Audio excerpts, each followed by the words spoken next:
Hello बच्चों, welcome to concept of chemistry और मैं हूं आर्य सर। आज आप लोगों के सामने क्या मैं लाया हूं, गैल्यूसिक लॉ। गैल्यूसिक लॉ क्या है?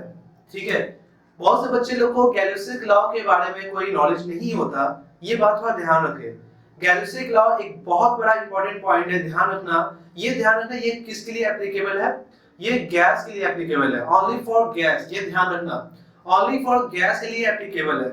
ठीक है, ये सॉलिड के लिए एप्लीकेबल नहीं है, ये लिक्विड के लिए एप्लीकेबल नहीं है। ये सिर्फ और सिर्फ किसके लिए एप्लीकेबल है? Gaseous volume. 1808 गैल्यूसिक लॉ एंड क्या है? हेम्बोल्ड। हेम्बोल्ड नाम के दो साइंटिस्ट ने एक रिलेशनशिप निकाला, किसके बीच में? रिएक्टेंट और क्या प्रोडक्ट के बीच में, वॉल्यूम के बीच, गैसेस वॉल्यूम के बीच में एक रिलेशनशिप निकाला। कैसा रिलेशनशिप निकाला वो हम डिस्कस करने जा रहे हैं। मगर एक चीज ध्यान रखना, अभी भी मैंने बात बताया कि ये गैल्यूसिक लॉ सिर्फ और सिर्फ किसके लिए एप्लीकेबल है? ये गैसियस सब्सटेंस के लिए एप्लीकेबल है। अब ये शायद बच्चों को क्वेश्चन आता होगा, सर ये गैस के लिए क्यों एप्लीकेबल है, ये सॉलिड के लिए क्यों नहीं एप्लीकेबल है? ओके, तो ये चीज ध्यान रखना कि वॉल्यूम में ज्यादा चेंजेस जो आता है वो वॉल्यूम का चेंजेस किसके रिस्पेक्ट में होता है? ध्यान रखना, गैस का सबसे ज्यादा वॉल्यूम चेंज होता है, मगर सॉलिड का और लिक्विड का गैस में जो चेंजेस होता है वो बहुत ही क्या होता है? कम होता है, नेग्लिजिबल होता है। इसलिए ध्यान रखना, हम लोग जो यहाँ गैल्यूसिक लॉ जो बात कर रहे हैं वो गैस के मॉलिक्यूल्स के बेसिस पर बात करने जा रहे हैं। ओके, तो एक चीज का ध्यान रखना। तो चलो स्टार्ट कर रहे हैं। Gay Lussac law of the gases volume. ठीक मान लो, वहां पर बहुत इंपॉर्टेंट पॉइंट है, एग्जाम में डिफिनेशन तो अभी यहां से बहुत एक क्वेश्चन आता है, 2 मार्क्स का क्वेश्चन आएगा, ये डिफिनेशन पूछेगा, ये डिफिनेशन डायरेक्ट तुम जाके वहां पर लिख देना। ओके, तो चलो स्टार्ट करते हैं। क्या? गैल्यूसिक लॉ क्या बोला, पढ़ते हैं हम लोग।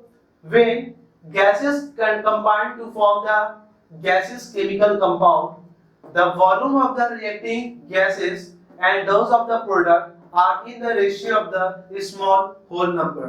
अब ये होल नंबर क्या है, ये बात पिछले वीडियो में मैंने आपको बताया था थोड़ा सा। ठीक है, अब होल नंबर का पूरा एप्लीकेशन यहाँ पर है, थोड़ा समझना। क्या बताया डेफिनेशन में? ठीक है, समझो।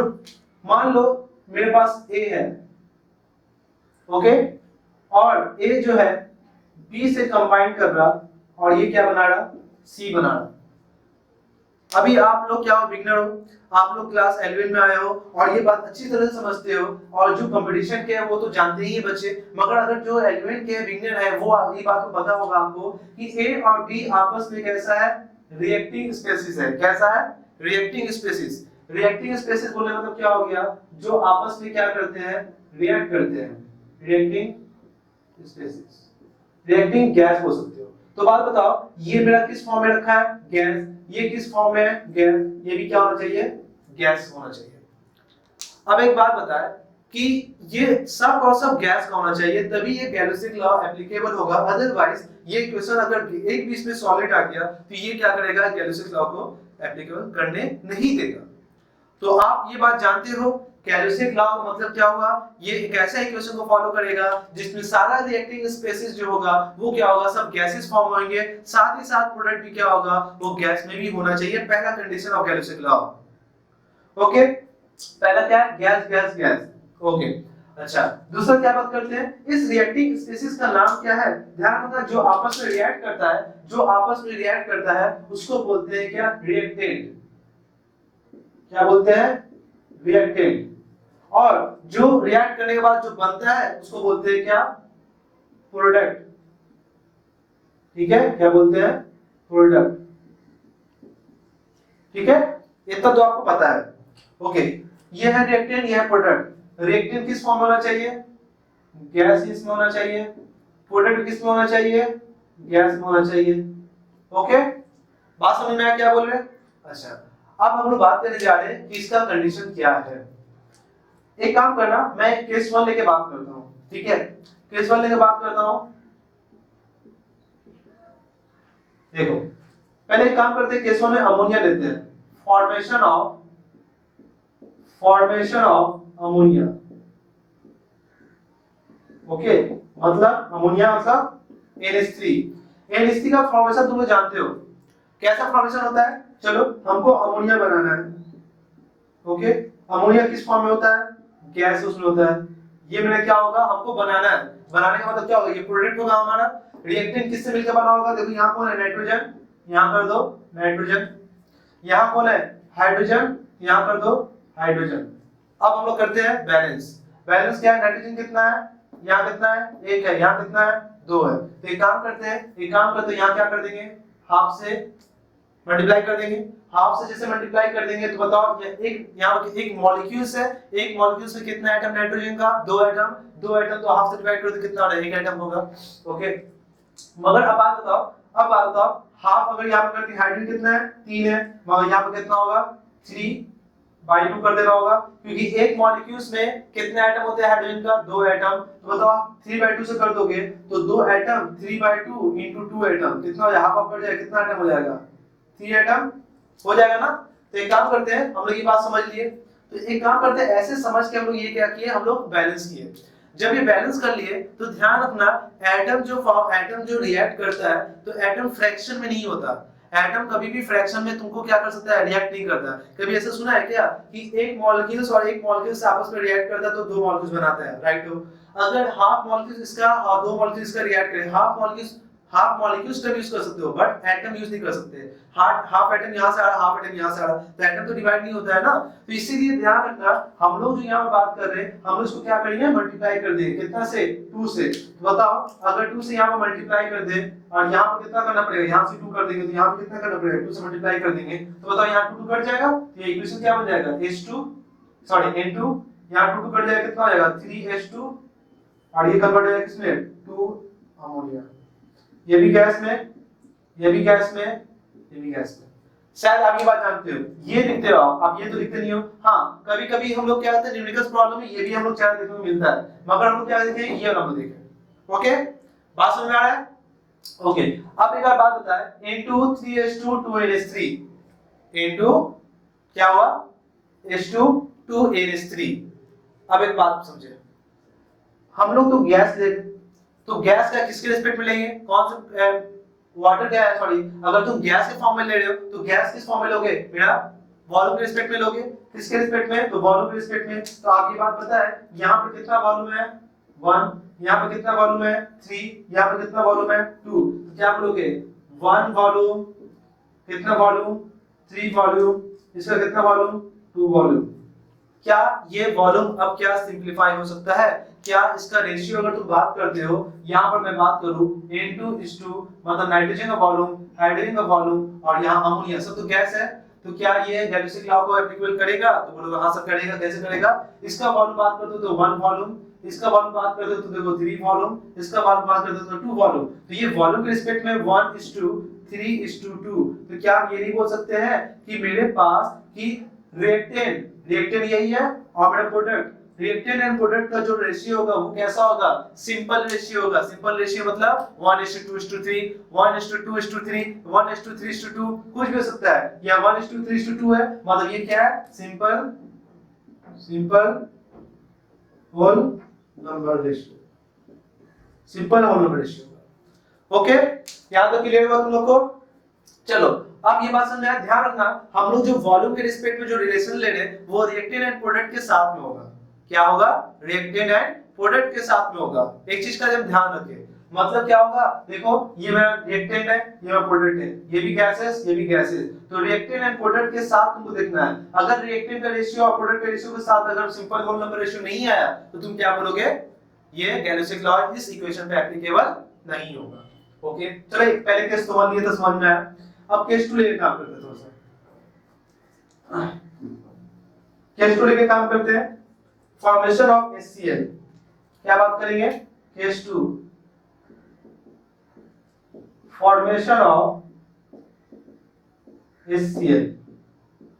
आप HCl का फॉर्मेशन कर रहे हो, तो HCl का फॉर्मेशन करो तो बताओ कितना हाइड्रोजन, कितना हाइड्रोजन एटम है, 1, तो क्या करो H2 हाफ H2, कितना Cl हाफ Cl2। ठीक है, कोई बच्चे साथ बोल सकते हैं सर ये H2 क्यों लोगे, आप H ही लिखिए ना। ध्यान रखना, hydrogen is diatomic form not monoatomic. Monoatomic form नहीं होता, कितना होता है, डायटोमिक फॉर्म होता है। ओके, तो एक चीज ध्यान रखना, तो बताओ 2 से मल्टीप्लाई कर दे सब जगह, 2 से मल्टीप्लाई कर दीजिए आप, कितना आ जाएगा यहाँ पे बताइए, 2 कट जाएगा, H2 Cl2 half half cut गया, कितना आ गया, 2HCl आ गया। अब एक बात बता, यहाँ कितना वॉल्यूम है बताइए, यहाँ कितना है 1, यहाँ कितना है 1, यहाँ कितना है 2, तो क्या बोलिएगा 1 वॉल्यूम और 1 volume of Cl combined to form 2 volume of HCl compound. तो बताइए ये भी रिएक्टेंट किस फॉर्म में है, hydrogen is a gaseous form, chlorine gaseous, HCl compound कैसा है गैस। तो गैस के बीच का वॉल्यूम के रिस्पेक्ट में ले रहे हो तो सभी रिएक्टेंट का भी गैस है, इस भी गैस है, तो क्या गैल्वेनिक में अप्लाई करेंगे, हाँ कर सकते हैं, मगर ये देखना है सिंपल होल नंबर रेशियो में है कि नहीं है, पहले इस पर देखना है। तो सिंपल होल नंबर रेशियो देखो 1 वॉल्यूम 2 वॉल्यूम, जिसका रेशियो क्या होगा 1:2 रिएक्टेंट एंड प्रोडक्ट के साथ देखना है। तो देखो क्या इसको और भी सिंपलीफाई कर सकते हो, तो क्या बोलना नहीं सर इस रेशियो को और सिंपलीफाई नहीं किया सकता, तो देखो 1:2 ये भी कैसा है, ये भी एक मेरा होल नंबर रेशियो है। क्या बोलोगे simple whole number ratio. Okay clear हुआ। चलो अब हम थोड़ा नेक्स्ट बात करते हैं, इसको मिटाते हैं।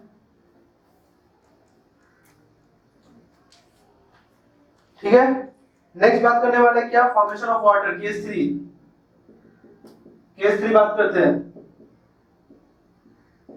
फॉर्मेशन ऑफ वाटर के फॉर्मेशन को थोड़ा देखें। ठीक है वाटर के फॉर्मेशन को क्या देखेंगे, वाटर क्या बनेगा H2O, ध्यान रखना H2O हाइड्रोजन कितना है 2 है, तो यहाँ पर सिर्फ क्या कर देंगे H2 प्लस ऑक्सीजन कितना है, ऑक्सीजन डायटोमिक फॉर्म होता है, यहाँ पर 1 है, मतलब क्या करना है तुमको हाफ O2, तो क्या करना है ये दो एटम है, ये तो फ्रैक्शन है, फ्रैक्शन का फॉर्म क्या करना है तुमको, नहीं करना है, तुम क्या करना है कंबाइन कर लो, कितना से 2 से मल्टीप्लाई करो, ठीक है 2 से मल्टीप्लाई कर दो सब जगह, तो यहाँ पर कितना हो जाएगा बताओ तो 2H2 प्लस कितना हो जाएगा O2 और ये क्या हो जाएगा 2H2O। ध्यान रखना यहाँ पर जो बात है H2 is a gas, oxygen is a gas, और ध्यान रखना वाटर को भी किस फॉर्म में लिख रहे हैं, वेपर के फॉर्म में, गैस के फॉर्म में लिख रहे हैं। ओके अब ये बात बताओ यहाँ पर कितना वॉल्यूम है, वॉल्यूम कितना है यहाँ पर 2 वॉल्यूम, यहाँ कितना वॉल्यूम है 1 वॉल्यूम, यहाँ कितना वॉल्यूम है 2 वॉल्यूम। एक काम करना वॉल्यूम के रिस्पेक्ट में बोलोगे 2:1 क्या आ जाएगा 2, तो देखो क्या ये सिंपलीफाई हो सकता है। बहुत सारे बच्चे सोचेंगे सर 2 तो कर सकता है 1 में हो सकता है, मगर जब इसको 2 से डिवाइड करोगे तो इसको भी 2 से डिवाइड करना पड़ेगा, इसको भी 2 से डिवाइड करना पड़ेगा, तो ये देखो 0.5 फॉर्म हो जाएगा, ये 0.5 atom can not be fraction value नहीं हो सकता, इसे ध्यान रखना यही ratio simple whole number ratio हो जाएगा 2:1:2। अगर बात करते हो ये कैसा है सिंपल होल रेशियो। ओके बात समझ में आया, हमको रिएक्टेंट एंड प्रोडक्ट के साथ देखना है, ऐसा नहीं है रिएक्टेंट गैस है ये सॉलिड हो गया, ऐसा नहीं होना चाहिए। ओके चलो केस 3 बात करते हैं, केस 3 हो चुका है, केस 4 बात कर लेते हैं। केस 4 में बात करते हैं अमोनियम क्लोराइड फॉर्मेशन ऑफ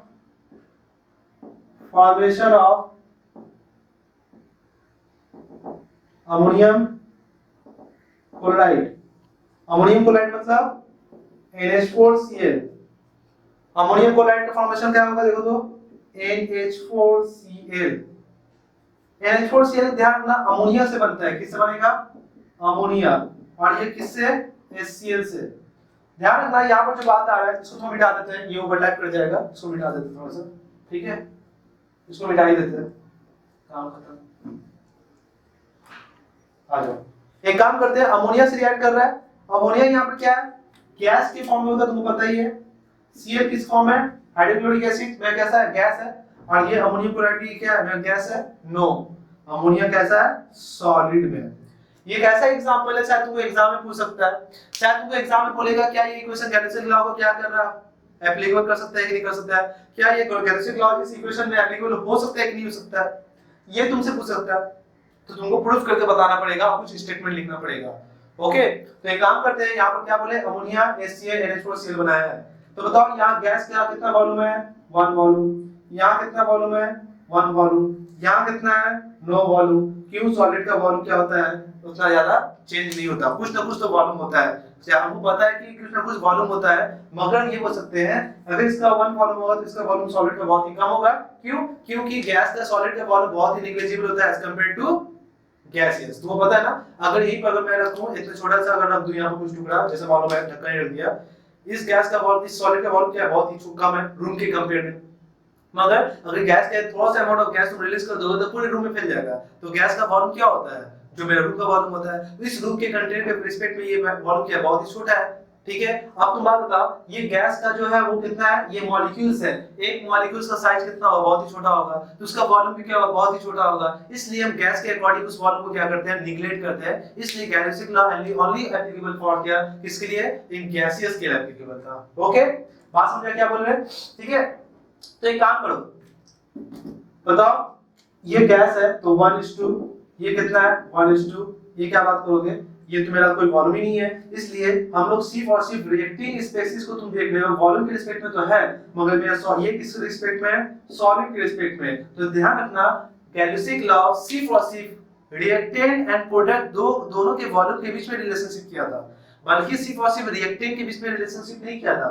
तो ये रिएक्टेंट एंड प्रोडक्ट के बीच में रिलेशनशिप किया था, मगर प्रोडक्ट में सॉलिड है, तो हम क्या बोल सकते हैं, ये गैलियोसिक लॉ को एप्लीकेबल नहीं कर पाएगा। ओके, बात समझ में आया। तो ये था हमारा आज का पॉइंट, जिसका नाम क्या है, गैलियोसिक लॉ।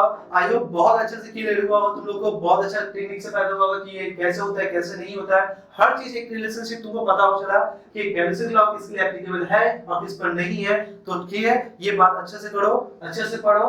ओके, फटाफट इसको नोट कर लो। ओके बाय, जल्दी करो।